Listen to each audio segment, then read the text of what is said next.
What is good, Joe? What's good, Real Talk Squad? I'm with my guy, Joel Moran. What's good, brother? It's NFL playoffs. Been a little minute. Let's talk about it. I'm excited to talk about it. With Real Talk with MJ, the Philadelphia Eagles, man, they're in the mix. My Green Bay Packers, man, they're in the mix. First time I've been in the playoffs in 16 years. I'm excited, man. Huh. You know, you had one video. I thought you was about to be a Seahawks fan, repping Sam Darnold. Then I saw your old picture of you in the Sam Darnold jersey. Like Jets won when he first got drafted. I was like, okay, you've been supporting for a little minute. But I actually like the Packers. You got multiple teams in there. Your Chiefs out the playoffs and all of that stuff. So I can't even count at this point, bro. Chiefs, Seahawks, Packers. Yeah, the Chiefs are out of it, so it's really just the Seahawks and the Packers now. The Packers are the number one, and if they end up getting eliminated, then it becomes the Seahawks. That's a team that I want to win it all. So it's basically every NFC team outside of the Eagles. I think that's the running joke at this point. I've been seeing with the Rams jersey, they're in the playoffs. I got the Seahawks gear. I got the Green Bay Packers gear.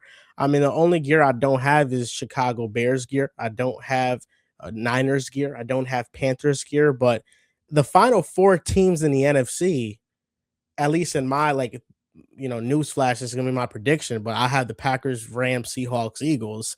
So three of them, yeah, I'm an avid representative of them. This is crazy work. Crazy work. Like, I give you, and we'll get straight into these wild card predictions. I get the whole, if you a Jets fan, all right, you get free reign. Go to any team. Go to any team because they are a atrocity. Somebody said Dante Moore should just go back to Oregon if the Jets want to get him.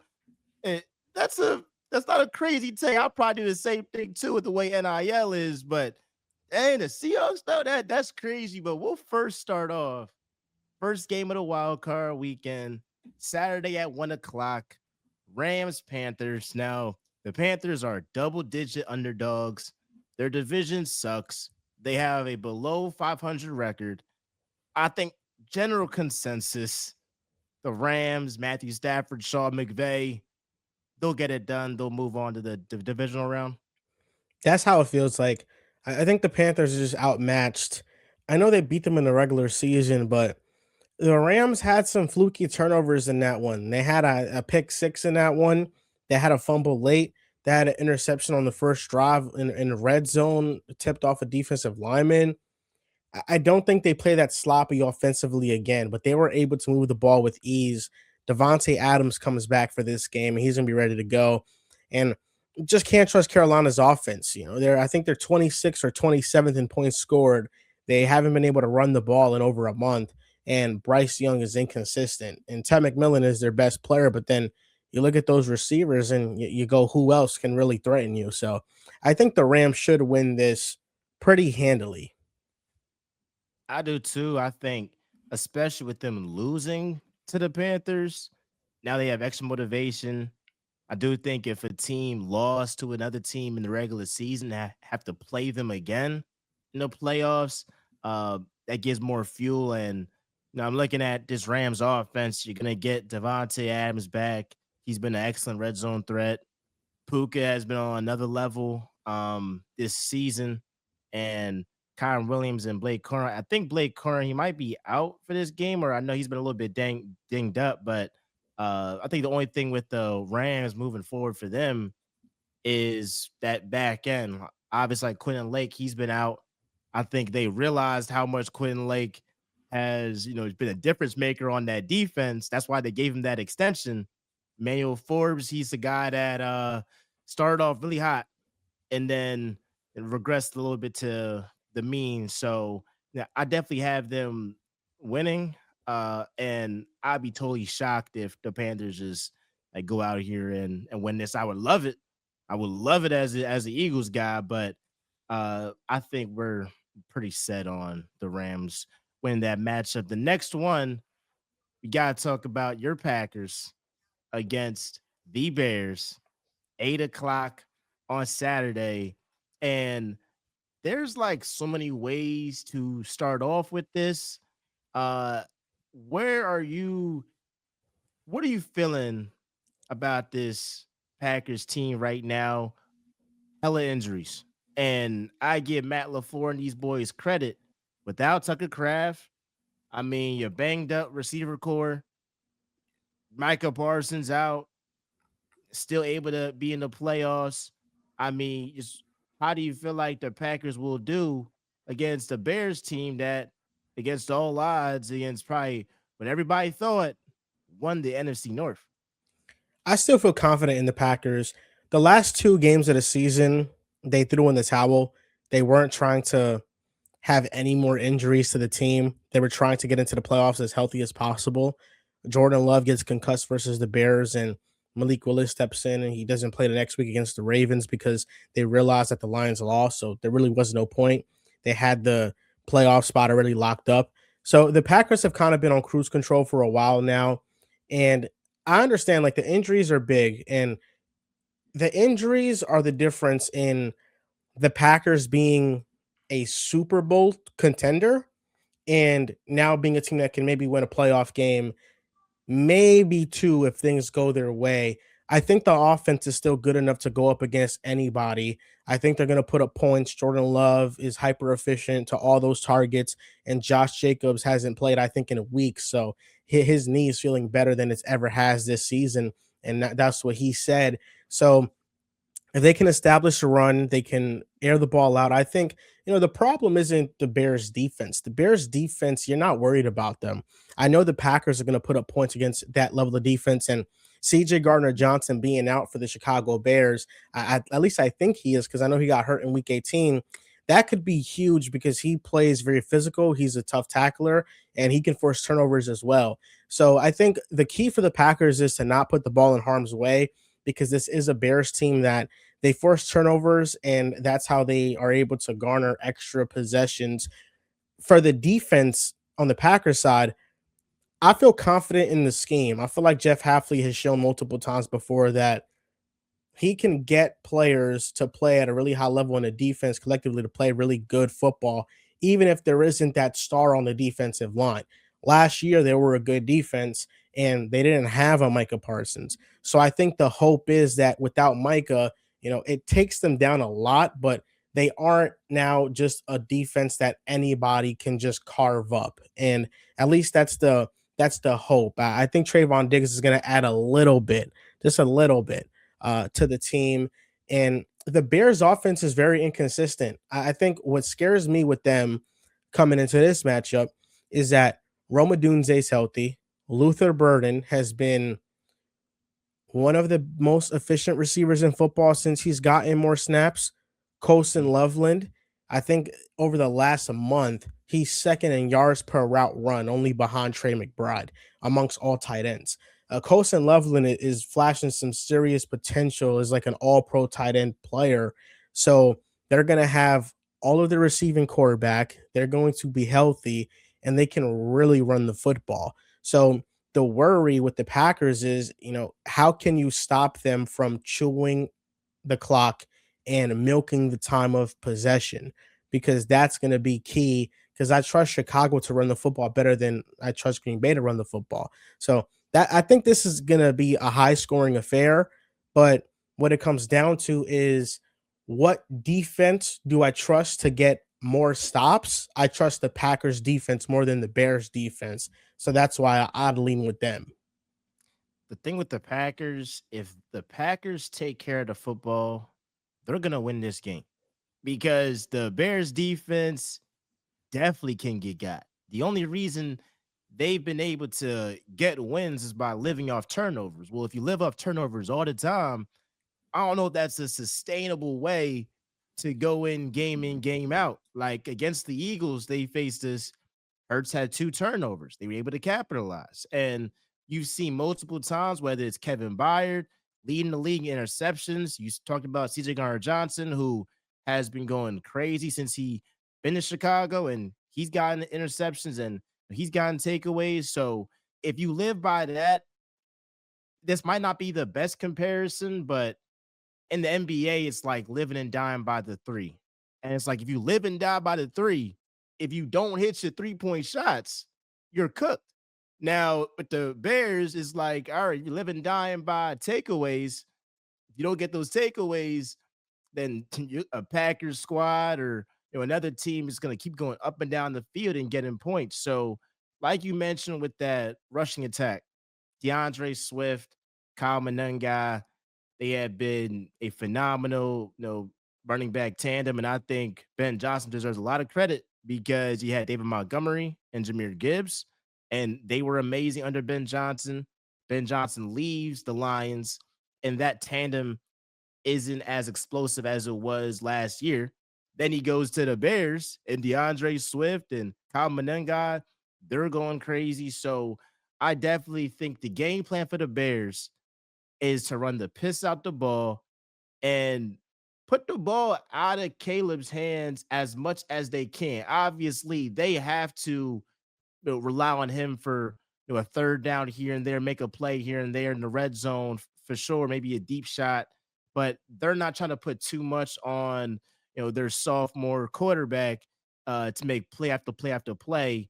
And the one thing that I read an article from the Athletic, which is the Packers' biggest weakness in the passing game is defending the intermediate part of the field. But the Bears are 32nd in EPA on intermediate throws. So Caleb Williams, if you take those check downs, those short intermediate throws versus trying to go superhero ball and go for the 60-yard touchdown to make that superhero play, that'll put you in better position if you take those check downs and those intermediate throws. So now I think that you have the Packers as like a slight favorite, and I would ride with them to win and then go to Seattle. But in division game, like these get crazy. Like you got a score prediction. This is squad. My score prediction is 34-28. I think this is a very high scoring game. I think both teams are very familiar with one another, and that is either going to lead to one or two scenarios. And it's kind of like a cop out, but when two teams are this familiar with each other, you either get shootouts and neither team can defend either team, or you Mhm. get like a defensive slugfest where it's low scoring. Both teams know what they're going to do, know what plays they like the most, and they're able to defend them even better because they know what is going to come. So I think I'm probably overselling it by saying 34-28. Both matchups have been pretty low scoring considering like their standards of offense. So I'm going to go I'm going to go 24-21 Packers. I would say I'll go 28-24 Packers. I think that uh what's gonna really decide the game is turnovers for sure. And then also, I'm interested to see what Green Bay does to get pressure since they don't have Micah Parsons. Now, without Micah, they've had to increase their percentages of sending the blitz. So the Packers on the other side have been, great, like second EPA against the blitz. So it's like, all right, Jeff Haffey, like, how creative are you gonna be to disguise different blitzes and all that stuff? So I definitely think both teams score, but yeah, I'll take Jordan Love and boys to get it done. The next game, Sunday morning or Sunday morning, Sunday afternoon at 1 o'clock. I cannot wait for this game because there's a lot of storylines in this game. Bills, Jaguars, and you got the Bills, who I think everybody has thought they're gonna make the playoffs. I think everybody thought they would win their division. That was a surprise that the Patriots won it, but they're a team that's if you got Josh Allen, you're gonna make the playoffs 9 times out of 10. Got the Jaguars, though, that surprised everybody. Won 13 wins. I don't think anybody thought that. And Trevor Lawrence, granted, it's been against not the best teams in the league outside the Broncos, but he's still been going crazy in this second half part of the season. What are some key matchups you're looking at? Bills-Jaguars. It's the rushing attack on both sides. The Jaguars' run defense is top 10 in rush EPA and success rate, and they're first in rushing yards allowed per game. And the Bills, we know that they have the leading rusher in James Cook on the year. He's going to be an all pro player, and they have a good offensive line. So they are probably going to lean into rushing the football to open up the pass game. And the Jaguars are going to have to be prepared for that, and they're going to have to stop the run. And then on the flip side, the Bills' run defense is bottom 10 in almost every single metric. They are awful defending the run. Now, they've had their moments, but for the most part, they have not been able to defend the run. I don't think they have the guys up front to do it at a high level. And that's something where the Jaguars can take advantage because they have two good running backs and they have a solid offensive line. So I think that's the biggest matchup and key in this game. And I just trust the Jaguars' infrastructure more. I trust Liam Cohen as a play caller more than Joe Brady. I trust the receivers to get open more consistently, and BTJ and Parker Washington and Jacoby Myers and Brenton Strange. I think that there's more at their disposal to get better offense. And Trevor Lawrence, last 6 weeks, he has 19 touchdowns, one interception. So he's playing like a top level quarterback right now as well. And I think he has found his rhythm within the offense and he knows exactly where he's going with the football. So when you take all of those things into account, I just feel like the Russian attack on both sides of the ball, how well each team is able to defend the run, is going to dictate this matchup because the Jaguars, while they have been great defending the run, you look at their opponents and the best rushing offense they faced all year has been the LA Rams and the Indianapolis Colts. But the Colts matchups have been when they didn't have Daniel Jones healthy, at least at either matchup, honestly, because the first matchup he ruptured his Achilles and they weren't able to run the football. And then against the Rams, it was a blowout overseas. Matthew Stafford threw 5 touchdown passes. So the Jaguars metrics look elite in a lot of these run rushing categories, but they have not gone up against a rushing offense like Buffalo yet in the season. So this is one of those scenarios where okay, let's see how real this run defense really is because if they shut down James Cook, we're going to understand that it's a very real unit. But if the Bills are able to run the football, if from the get go they're testing that run defense and they're able to rip off some runs, then we're kind of looking at that game in the first quarter like okay, the Bills found something they can lean on to, and that can decide the game. I had this stat. This will be the seventh time since the merger that the NFL's leading rusher and the leading rush defense meet in the playoffs. Now, of these 7 times this has happened, 4 of the games the defense has won. So anybody that likes the Jaguars, I guess history is in their favor there. But I believe a lot in James Cook. I believe a lot in the rushing ability of Josh Allen, and it's not a fluke. What they've done this season, like I think he's been flat out dominant. And I look to that Bills offensive line. Deion Dawkins, like these boys have been simply phenomenal this season against the Texans was their worst game for sure. But like outside of that, like this offensive line has been great in pass protection, excellent against the run. Oh, with the run too. So I'm looking at this like I understand the Jaguars have hype. I do. But I'm looking at they had this win streak and they closed the season, I think like an 8 game win streak. All right, they beat the Chargers. I'll give you that. That's a great win, 35-6. They faced the Cardinals, Titans, Colts twice with injured Daniel Jones or grandpa Phillip Rivers.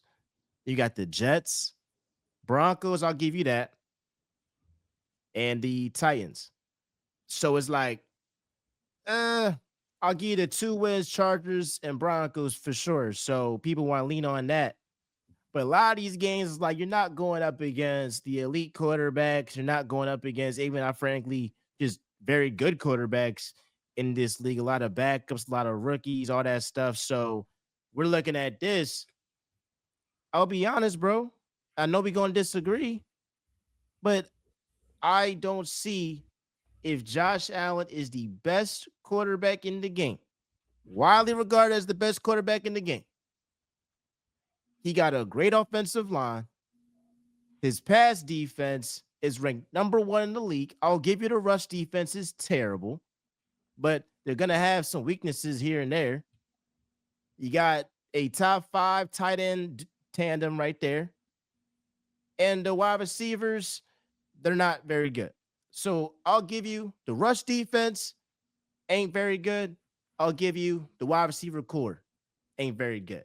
You still got a top leading rusher. You still got the top pass defense. You still got a top 5 offensive line. And you got Josh Allen, who's supposed to be the best quarterback in the game. So I don't see against a Jaguars team that hasn't done much in the Trevor Lawrence era to now all of a sudden the Jaguars are going to jump them ahead of schedule and beat them. I think it's a lot of pressure on Josh Allen to get it done. And I know you're not going to like this, but the whole thing with Mahomes is out. Burrow is out. Lamar is out. We always talk about the AFC. They got the best quarterbacks. Maybe not the best teams, but they have the best quarterbacks. Well, 3 of the 4 best quarterbacks in that conference are out the playoffs. So it's not fair to say, yo, Josh Allen, like, if you don't want to say win the whole thing, all right, I got you. Get to the AFC Championship, get to the Super Bowl.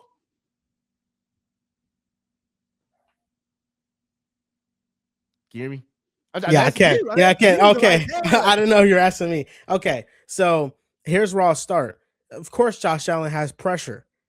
He is the face of the franchise. He's an MVP quarterback. The whole Bills have pressure. If they lose this game, it's getting torn down. Sean McDermott's getting fired. More than 25% of the NFL is going to have a head coaching vacancy. That's what's going to happen. And it's not that there's no pressure on Josh. Of course, there's pressure on Josh. But I have seen Josh Allen play elite and the Bills lose multiple times in the playoffs before. And I understand it's against Patrick Mahomes, but it's about who your defense is playing up against. If Trevor Lawrence continues to be on the heater he's on and carves up the Bills defense and the Bills lose that game and Josh Allen plays well, I'm looking at that and I'm saying, man, that's Sean McDermott's fault. Sean McDermott is getting fired because you get some grace for not being able to stop the Patrick Mahomes of the world. But Trevor Lawrence and the Jaguars offense, I know that they're playing really good football, but you are a defensive-minded head coach, and you're supposed to come up with a game plan to neutralize that level of offense because that's what you're getting paid to do. The same way that Steve Spagnuolo with the Kansas City Chiefs, there are moments where they are able to neutralize top-level offenses like holding the Ravens to 10 points in the AFC Championship game, like holding the 49ers to 22 points in the Super Bowl. And at some point, your coaches also have to live up to their end of the bargain. And Josh Allen, I feel like he has lived up to his end of the bargain. He's first all time in touchdown to interception ratio in the playoffs. He has ridiculous playoff stats across the board. I don't think that most of the times when the Bills have lost, it's been because of him. And, you know, the Jaguars win streak, there's only 2 impressive wins there. But earlier in the season, they did beat the Kansas City Chiefs. They did have a pick 6 against Patrick Mahomes that they took all the way with Devin Lloyd healthy. They also did beat the Houston Texans. They do have some impressive wins against over 500 teams. And I think the Patriots have the easiest schedule in football, and that's something that has been used to criticize them.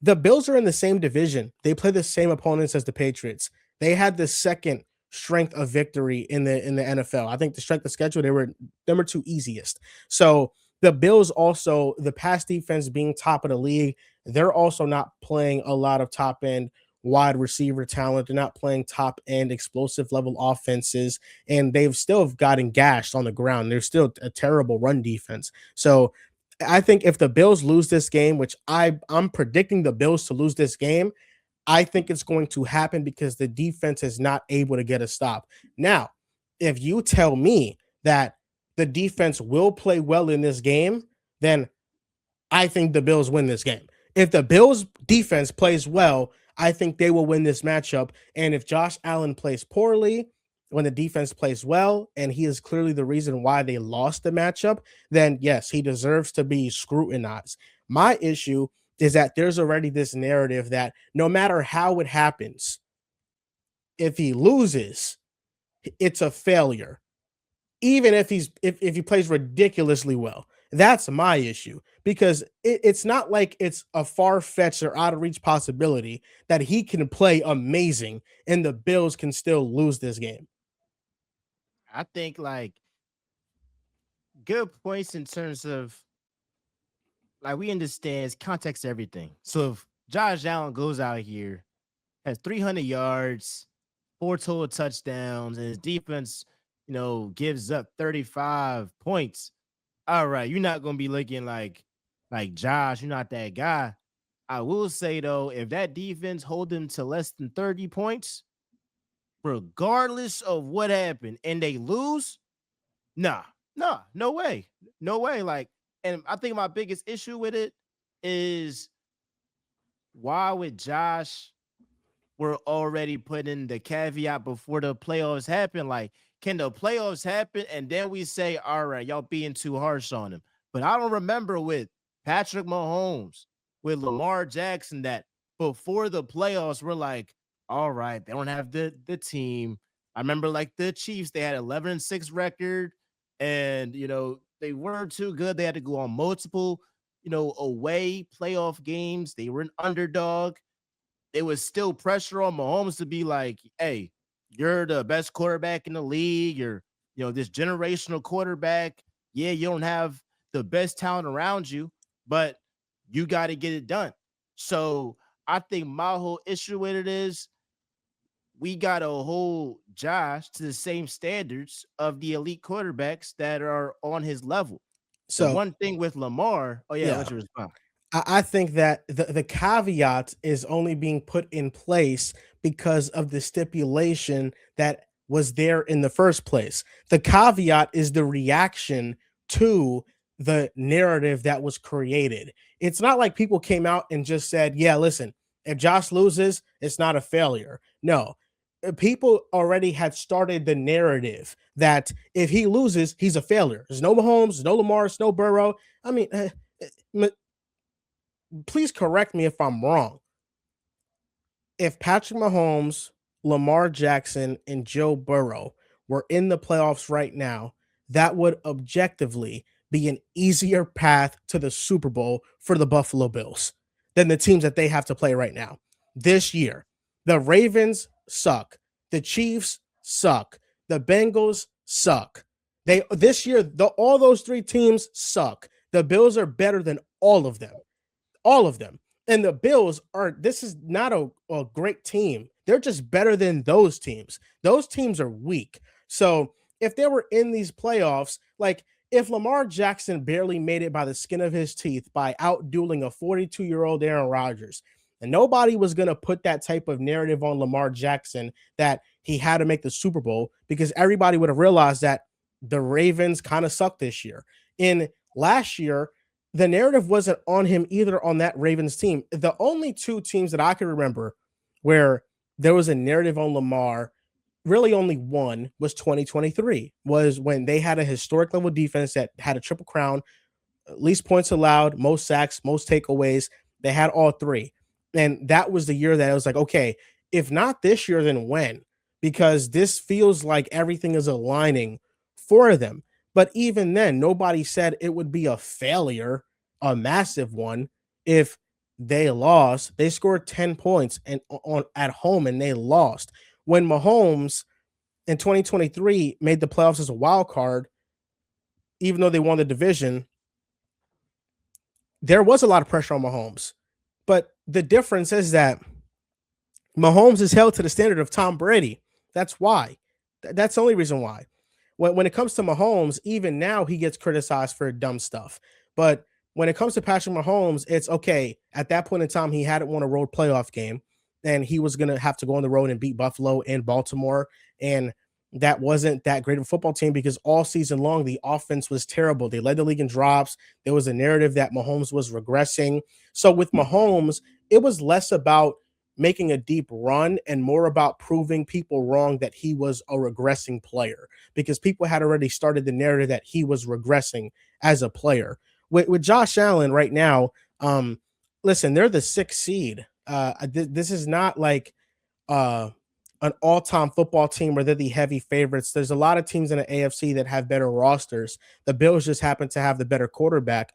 I even use another example when the Philadelphia Eagles made the playoffs in what was it, 2023, and they played the Buccaneers. Nobody said if Jalen Hurts doesn't get out of the playoffs or make an NFC championship again that he's a failure. That wasn't that narrative. There wasn't a narrative like that. Right now, there is that narrative around like Josh Allen. Like that is what people are being said. And I feel like even if he plays well and the Bills lose, people are going to still find a way to paint it as a massive failure for just Josh Allen individually. When, like I said, like I mentioned, it doesn't absolve him of blame if he plays bad, but I could be wrong about this. I feel pretty confident about it. I don't think he's gonna play bad. And if they lose 9.5 times out of 10, I think it's gonna be because of something else that's not him. And I think the issue myself and folks have, and I'll end it with this, is it's more about the narrative that this team is so weak and it's not giving him any chance. And shoot, if I'm Jalen Hurts and these boys, I would love to have that Bills offensive line. I would love to have that rushing attack.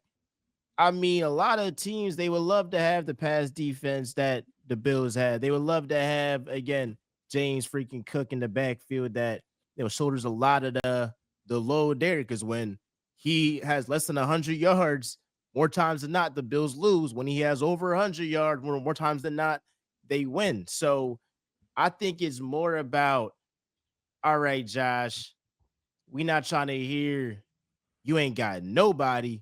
When we see you got some pieces. Now, if you want to have the Eagles squad, folks like me are gonna be like, all right, so you need a star wide receiver, you need a great offensive line, you need a great running back, and you need a dominant defense. That sounds like the Philadelphia Eagles. So if you're so much better than Hurts, or you so much better than Darnold, so much better than all these other quarterbacks that people would say have better teams around them, how with a lesser team can you not at least go halfway, at least go three-quarters of what they're expected to do there? So I hear your point though, in terms of in different years, there's different expectations. So if the Bills had the one seed and they're like the Ravens from 2023, 13 wins and are dominant throughout the whole season, then like, all right, yeah. And on the other side, it's like I've seen games this year where the Bills special teams showed up and Josh did not show up against the Falcons, or when the Texans went crazy on him, or even the Eagles game, they had a chance to do it and Josh didn't get the job done. But I think I'll end it with this, then we'll get to Chargers Patriots.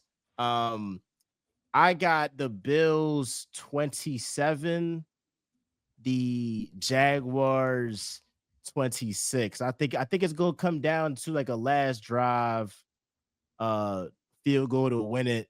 I believe in Josh. I can't bet against Josh over Trev. I can't bring myself to do that. But I know a lot of Bills fans are like, if the Jaguars beat the Bills, Sean McDermott is 100% getting fired. And I Yeah. think a guy like John Harbaugh, who hasn't made a decision yet, I think it was reported that he wants to just wait it out. He could definitely look at that situation and say, pair me up with that all-time quarterback. So I think probably worst case scenario for Bills fans is that they beat the Jaguars or maybe get to the AFC Championship and then get blown out or something. But it's like, all right, you got to keep Sean McDermott versus like you get knocked out super early, then you have a real reason to kind of like with the Ravens. It was like, all right, if you missed that, I don't know if you saw that tweet, but it was like if the if the Ravens missed the kick, it was going to be all right. John Harbaugh's fired. If they made the kick, then Mike Tomlin is Yeah. fired. So it's crazy, but we gonna see. We gonna see how you feel about. Give you a prediction for Bills, Jaguars. Then we'll get to Chargers, Patriots. So I think it's going to be 38-35 Jaguars. I think it's going to be the highest scoring game of the Damn. weekend. I think that they're going to put up a lot of points. This is going to be entertaining. And I will say this Patrick Mahomes and Tom Brady are the exception to the rule. Normally, it doesn't matter if you're Jalen Hurts or if you're Josh Allen, you need a great team to win a Super Bowl. It doesn't matter who you are. Mahomes has elevated rosters, and so has Tom Brady. Tom Brady took a lot of pay cuts to elevate rosters, which you could credit him for that, right? But Aaron Rodgers is a top 5 quarterback all time. He only won one championship, and that was when he had a top 10 defense.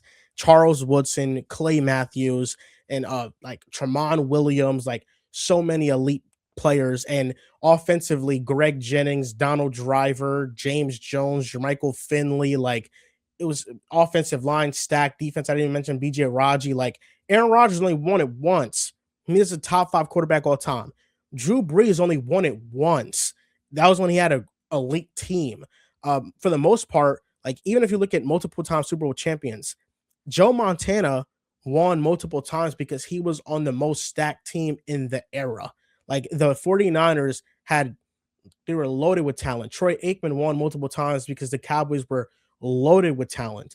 Peyton Manning won it twice. The second time he was more so he got carried, but the first time the defense it was shutting down teams in the playoffs. He won it throwing 3 touchdowns to 7 interceptions in the postseason.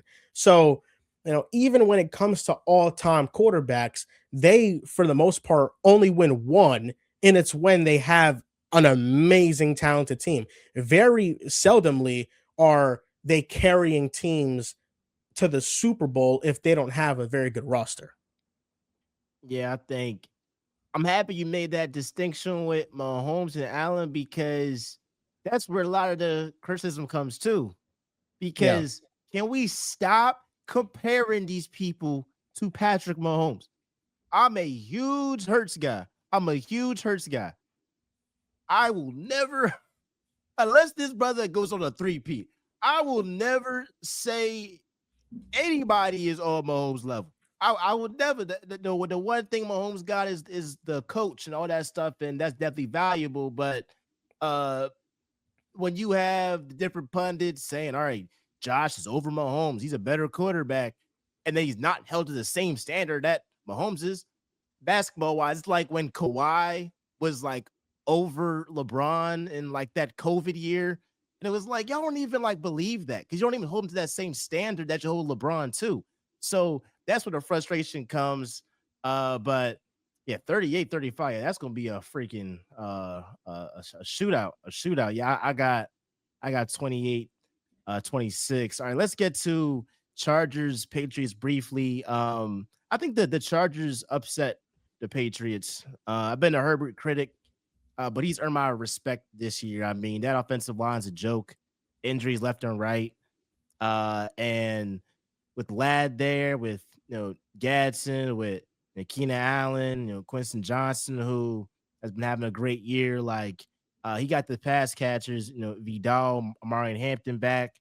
So he's got like the skill position players to make it work. It's just Herbert's gonna have to scramble a lot. He's gonna have to use his legs. He's been really, really good using his legs this year. And even with like a broken hand, I mean, this brother had like 60 rushing yards. That's tough as nails right there. But I think with the Patriots, I respect what they've done. But we'll get to the MVP, like race and all that stuff.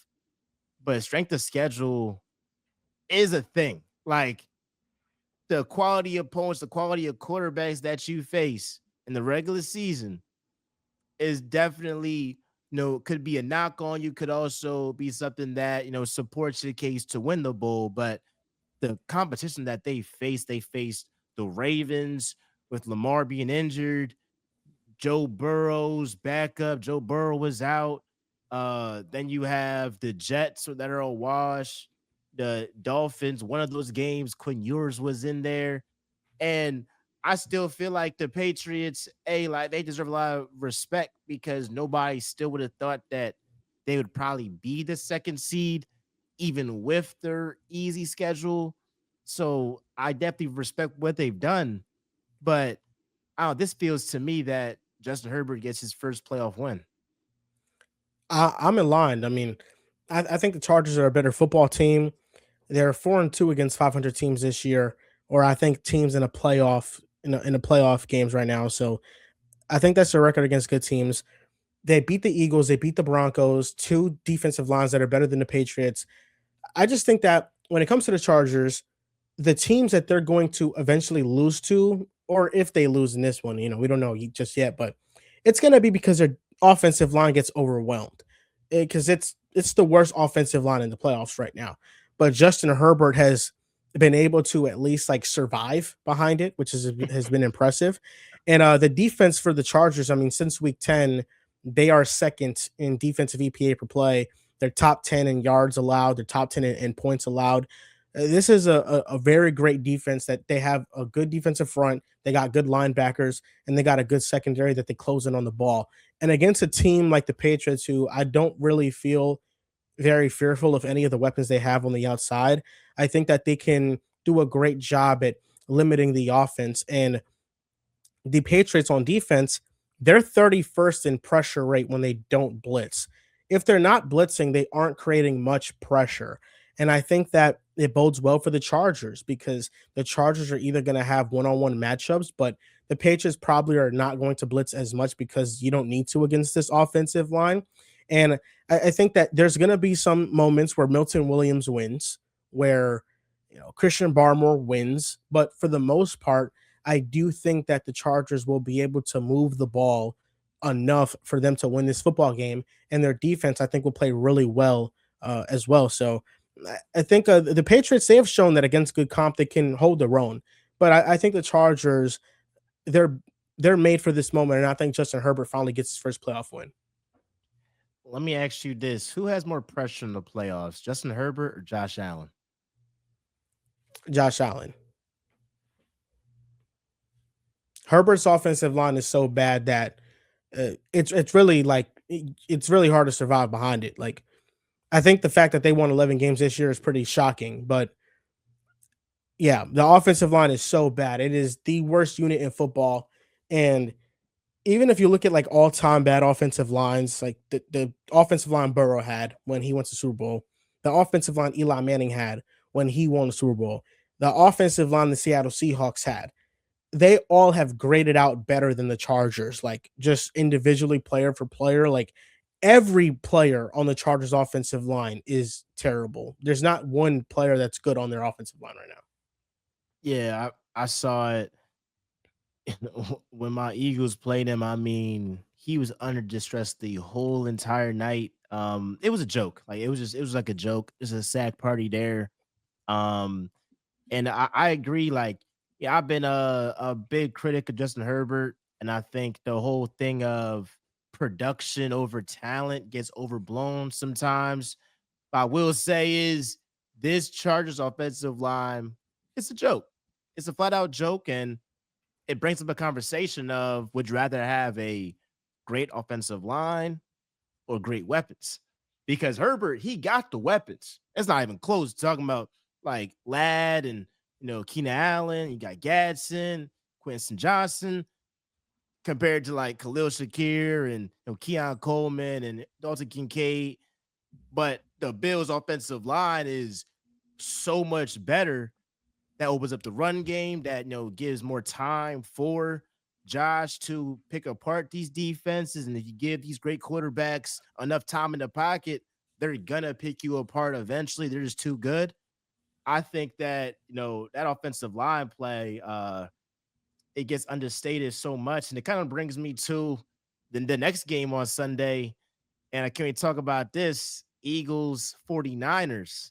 And I think where I will start with this is going to be a game where I know the Eagles defense is going to show up. That's a fact. They've shown up, frankly, the whole entire season and in every big spot except the Bears game. And even in that game, if Hurts doesn't fumble the ball on the tush push after the Jalen Hunt interception, you're talking about the Eagles could be, up or at least tied a game. Like it could be more of a game there. So I think that this Eagles defense will be the, constant we know with that. The question is, what is this offense going to do? Now, against the Bills, you would think, right? Like the Eagles faced the Bills and they had less than 100 yards rushing against one of the worst rushing defenses in the league. So while I want to say, all right, as of late, the 49ers defense, it simply hasn't been that good. And the Eagles on paper should definitely take advantage. I mean, they're signing, linebackers that have been on their couch the whole entire season now with all these injuries they have. But we've seen sometimes this season, the Eagles offense have the edge on paper, but it doesn't turn out that way when the game starts. So, what are you looking at? I'm definitely looking at this Eagles rushing attack to improve. If it doesn't, then my hope for them to not only get past the 49ers, I think with the suspect running game, you can still beat the Niners, but I'm looking for the run game, looking for a deep playoff run. It has to get going, against the better teams in the NFC. There's not any facet of the ball that I don't think the Eagles will dominate this game. I think that defensively they'll dominate. Brock Purdy is going to be under duress all game long. Trent Williams is probably not going to play, and he has receivers that are hurt too. They're not going to be able to do much offensively at all. And then for the Eagles, I think that if there's a bounce back game that could give the fan base hope that it can be better offensively moving forward is this one. I mean, they're going to be able to run the ball on this front. They're going to be able to pass the ball against this defense. There's nothing that they can't do against San Francisco. This defense, their defense is not that good, and they've done a good job. I will say San Fran at bending but not breaking. They are in the top half in points allowed, even though they allow a lot of yardage and a big explosive plays. But I think the Eagles, this is the perfect matchup for them to get right against and for them to feel more confident heading into their next potential matchup. You couldn't have drawn a better matchup, I think. I mean, actually, yeah, you couldn't have drawn a better matchup. I think the Niners are the weakest team in the NFC playoffs outside of the Carolina Panthers. I agree, and that was my one concern was the Eagles rushing offense, but like I said, they could not be efficient in their running offense because and still pass the ball effectively because the 49ers, they rank last in sacks. They rank bottom of the league in pressure rate. Ironically, their best edge rusher is Bryce Huff, and Bryce Huff was a non-factor last year with the Eagles. So of course he goes crazy or does, has more productive season with them. So I'm looking at the passing offense to improve, the rushing offense to improve. I know about the defense. Again, I would love to see, Hurts get to top form. Patsula has been under a lot of scrutiny. I think this is a game that if they, do not perform well, he's for sure out. If they lose, he's for sure out.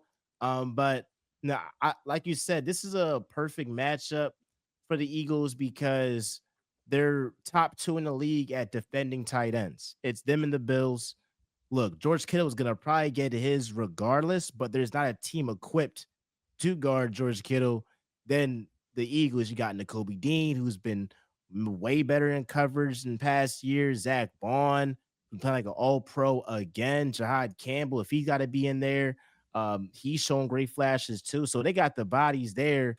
And that D line, ever since Jalen Phillips came back, I mean, it's been, a top five unit in the game. So yeah, I'm definitely looking for them to get right here. There's a lot of like emotions into it too. The whole rivalry, the whole the last time the 49ers faced the Eagles in Philly, they ultimately started their collapse. So in 2023. So it's a lot of, some guys have left, Ayuk, Debo, all of that stuff, but that's still rivalry there of like the NFC championship, all that stuff. That's all fresh and alive there. Let's get to the Sunday night game. And that one is which one is that? It Or it might be the is Monday game. Or is it the Texans Monday. Steelers? Yeah, Texans Steelers. I think it's a Sunday. It's a Sunday one. No, okay, yeah, that's the Chargers. Yep. Okay, bet. And so we'll do. All right, next one is Texans Steelers, and I'm split, bro. So maybe you can convince me. Like, I see this as like you would think the Texans pass rushers against 40-some-year-old Aaron Rodgers, like, oh, this is green. This is green. Like they should be able to feast on the Steelers team. But for some reason, whenever Mike Tomlin is doubted, his teams always shock everybody. So I could see this either way. Where are you leaning in this game? I'm going with the Texans. I think their defense is going to be too much. Aaron Rodgers has played really well this season, and I mean, if the Steelers were to win, the pathway is their defensive line dominating up front against Houston. I think this isn't a terrible matchup. It's not like Houston is this complete football team. Their offense is inept and their offensive line is terrible. They've been playing better as the season has progressed, but overall, this is not that good of a unit. But the Steelers' defense hasn't been good all year long. If they show a side to themselves that we haven't seen, then this is going to be low scoring. And if Aaron Rodgers can make a couple plays, then they'll come out on top. But I think this is a great draw for the Houston Texans. It's going to be cold. It leans into how they want to play defensively. Aaron Rodgers is probably not going to push the ball down the field that much, just given the defensive talent that the Texans have. So it's going to be a sluggish game. And I just trust the Texans to put together one or two more drives than them. I think if the Texans score 13 points, they can win this game. I think that's how good their defense is right now. It's interesting because the Steelers' method of winning is for it to be 13-10, a real ugly game. But at the end of the day, that's what the Texans like too. I feel like that Texans offense has got to be more aggressive because the Steelers always seem to win those games that just get murky, or you need a last second field goal to win. And I would, if I'm the Texans, like I would really, be aggressive offensively, really be aggressive offensively. Obviously you got Nico in there, uh, and Dolan Schultz, Woody Morris in the backfield. Like, and then you got those two rookie wideouts too. So I'm looking at that. I'm gonna say this, dog. I'm gonna say Steelers win this. I'm gonna say Steelers I win like this it. 14, not 14. I say 16-13. And the reason why I'm like iffy about the pick because I had the Texans as a potential dark horse Super Bowl, like could go on a run with that defense. I think that defense is legit, and it's a great example of if you have a great coach with great talent, oh my God, you're seeing what they can do. Like Robert Saleh, I think he's a great defensive coach. He don't have the talent. He don't got Neil Hunter. He doesn't have a Will Anderson, a Lassiter, a Stingley, uh, Aziz. Like he don't got any of these guys. But the Texans obviously do. So, but I think those type of ugly games are what the Steelers do, and if they can just get like a explosive play from Kenneth Gainwell, who's been really good for them, or Jalen Warren, and then you get DK Metcalf back, who can stretch out the field, and they don't have to do as many checkdowns as they do. They could make some splash plays there that could surprise the Texans. So I'll have the Steelers there at home, uh, upsetting the Texans, and that's Monday night. So let's get into MVP quickly. I've changed my MVP pick So you're going because Stafford now. originally I had Stafford. I had a video on it. I don't know why this is a discussion. And Josh Allen's in the mix and Drake May. I was really saying there's no way you can say Josh Allen is MVP over Stafford. Stafford is just simply amazing. But after that Panthers loss, after that Falcons loss, and after that Seahawks loss, I'm looking at this and I'm saying, okay, Drake May won his division. Drake May has less talent around him. Drake May and them boys, they need him to have a great game every single time. Drake May cannot have a bad game. And I'll be honest, I feel like the Matthew Stafford, Drake May debate for MVP is very, very similar to Lamar Jackson, Josh Allen debate last season. Because with Lamar Jackson, he had the stats, just like Matthew Stafford. They got the stats. I feel like all pro Matthew Stafford, just like Lamar, should get first team all pro. But if you're talking about who's been more valuable to their team, and you talk about strength of schedule, the Patriots, they don't have any all pros out here outside of Drake May. Like they don't have anybody. I look at Drake May as a slight favorite over Matthew Stafford. I had Drake May win an MVP just because he put up better numbers across the season. Every single statistic he was more efficient in. The only thing Stafford hasn't beat is total touchdowns. Drake May had better numbers against common opponents. You mentioned it. He won his division. I think he's playing with less talent. He is more valuable to his team, I would say. And on the flip side, like the case for Stafford is that he played against a tougher schedule of opponents. But the lack of evidence is not evidence. Just because Stafford played against tougher opponents does not mean that Drake May would have not played better against great opponents. Just because he played great against his weak schedule and it's being used to knock him, like I don't think that that means that Drake May would play bad if he played a harder schedule, because we saw against common opponents he played better than Matthew Stafford. I do think it's funny that like this debate, like every year, becomes toxic, and I think more Drake May fans have tried to Patriots fans have tried to do more to diminish Stafford than Rams fans have done to try to diminish Drake May. And Oh what I yeah. find funny in all of that is that the Patriots franchise GOAT, Tom Brady, made his MVP pick, and it was Matthew Stafford. So I think that's interesting that all these Patriots fans who look up to Tom Brady and they value him over anything. He came out and he's like, you know what? I think it's Matthew Stafford. I don't think it's Drake May. I think it's Stafford. And I think part of it with Stafford is the storyline of he hasn't gotten the award yet. And I definitely think that's real. And I don't even knock folks that think or vote that way, because we all human. Like when you have a guy that just keeps winning MVPs, you kind of get tired of it. That's why Lamar last year didn't really get 41 touchdowns and hit the same when you're already a two-time MVP. And with Stafford, it's like, all right, this is your moment. Now you can become MVP, and you're on a team that's favored to win the whole entire thing, or at least be in contention to do it.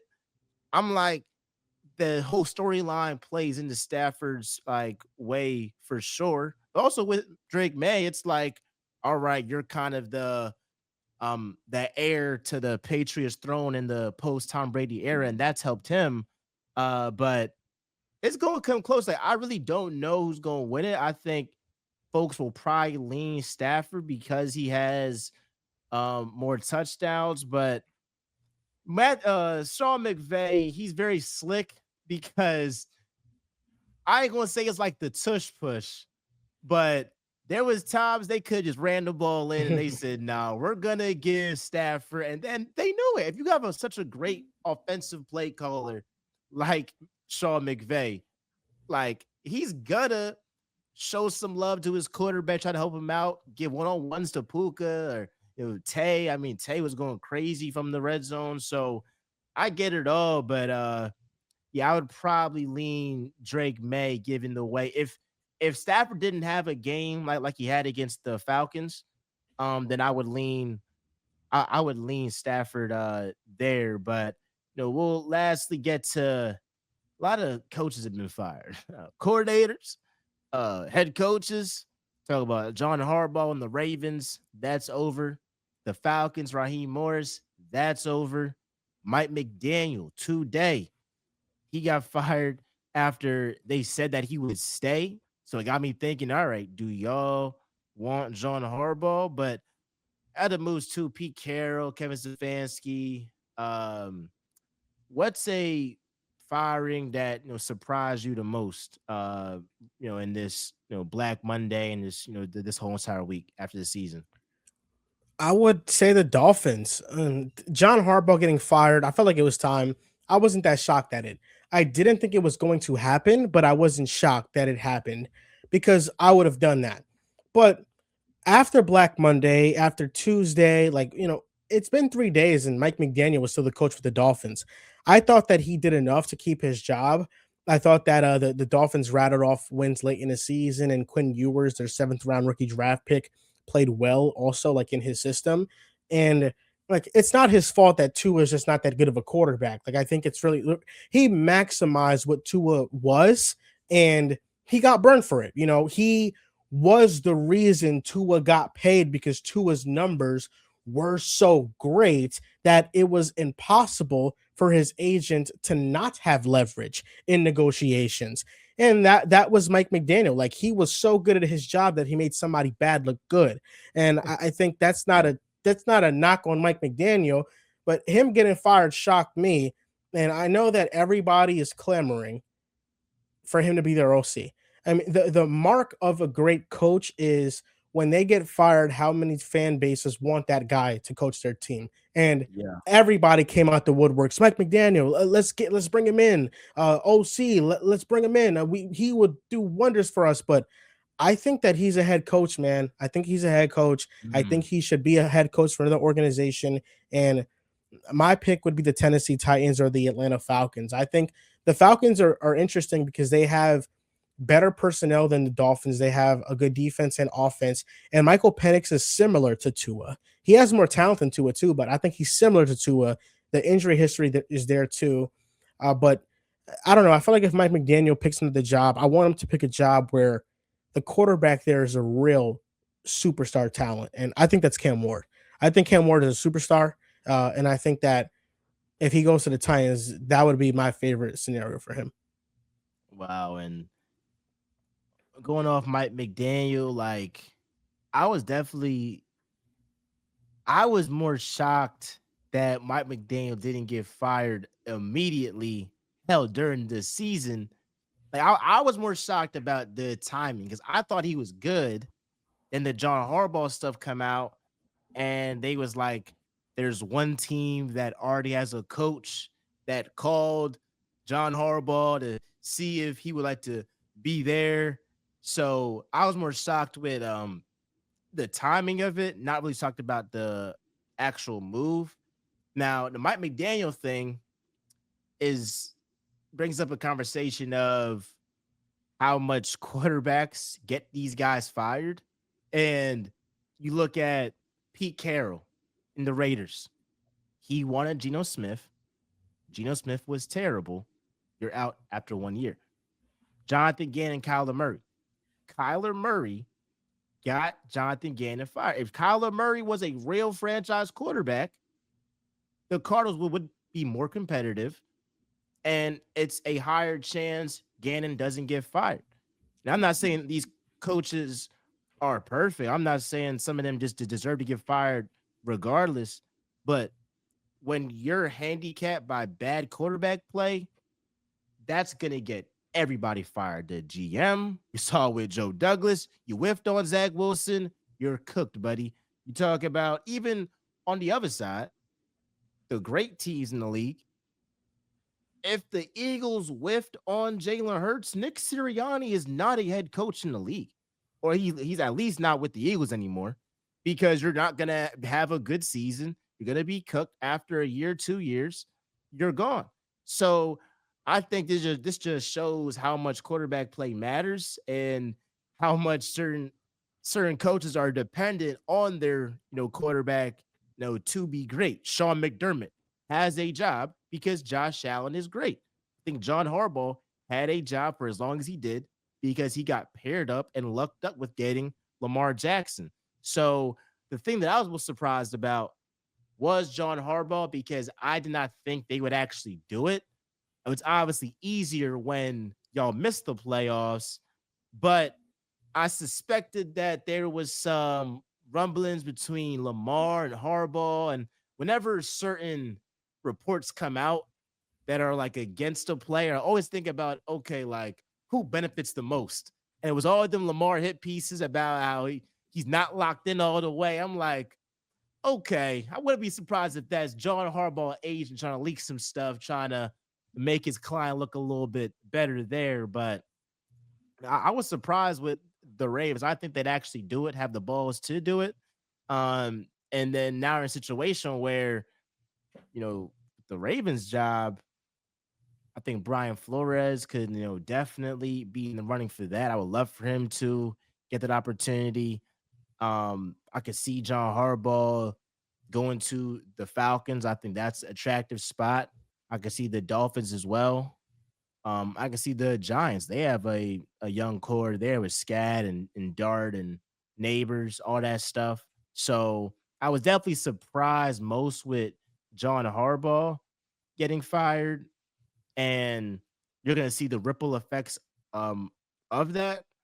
And I think a job that's most attractive is definitely coaching Lamar Jackson. Any job with coaching the all-time quarterback, that's the most attractive job.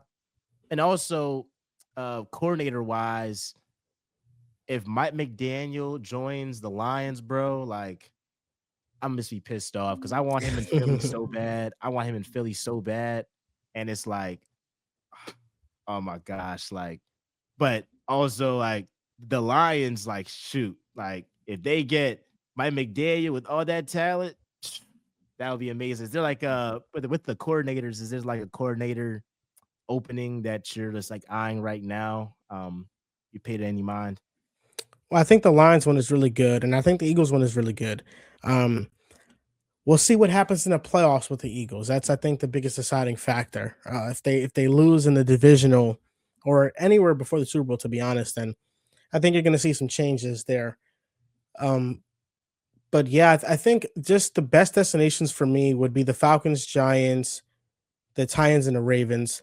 I think after that, there's a bit of a gap, uh, just because the quarterback situations in other places are not figured out. The Raiders will have it figured out with Fernando Mendoza, but they have like three positions that are good. Four: Crosby, Mendoza, Bowers, and Genty. It's Yeah. it's hard. Like they don't really have a good team. So I think the situations that are the best are teams that have a young quarterback and a real star talent at that position, and just a lot of talent in other spots too. Yeah. And I like the Mike McDaniel to the Falcons too. I mean, all those weapons, and then yeah, it's all about how much do you trust, Penix, how much do you trust the quarterback end of the day that would Yep. decide that. But Joel, it was a pleasure having you on, and we'll keep track of our predictions, all of that going into wild card weekend. We got Miami and um Miami and what's it called? They who they playing? They play Ole Ole Miss. Miss. Ole Miss. Yes. In less than an hour here. So again, a pleasure having you on. And shout out Pick a Side, shout out your own channel too. Tell the folks where they can find you at. Yeah, you can find me at Joel V. Moran or on the Pick a Side podcast. I appreciate you for having me on the show. This was great talking about the NFL playoffs. And man, I'm excited, man. It's going to be a lot of great games this weekend. Yes, sir. Yes, sir. Y'all show them some love. Like, comment, subscribe, do all of that. For Talk with MJ, y'all know we always keep it real. I'm out, y'all.